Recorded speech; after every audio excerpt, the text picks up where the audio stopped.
You remember as a kid in school, everybody always got like these coloring books, and you had to go through and do drills that would show, where the fire alarms are in your house, or what the plan was, if you had to get out of your house quickly, where your family's meeting point is.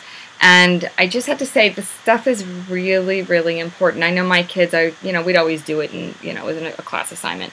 But 2 years ago now, we had a fire at a property, my beach house, and it was being rented out. And I got a call one morning from the people who rented it saying, had you heard? Did the fire marshal call you yet? And I said, what are you talking about? And he let me know it's a 2-story building, or 2-story home, and the entire top story was destroyed. I mean, the shell was there on the outside, but everything on the inside was gone.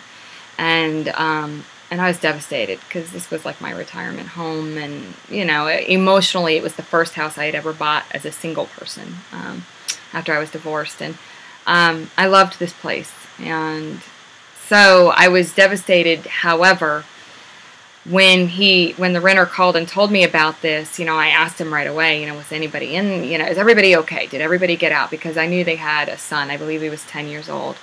And he said, yes, but we didn't think so for a while. And he went on to tell me how what had happened is their son, they were sleeping downstairs. They thought their son was upstairs, and this noise started, and they thought it was his alarm clock, and then they realized, oh my God, that's the fire alarm.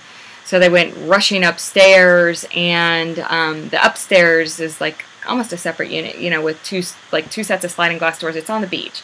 So 2 sets of sliding glass doors that led out to a deck where you could see the beach. But at any rate, the fire was so hot at this point, the dad went running upstairs on his hands and knees, thinking, oh my gosh, my son's in here sleeping. He's got to be in here. The glass from the sliding glass doors had started to explode from the heat. It was horrible.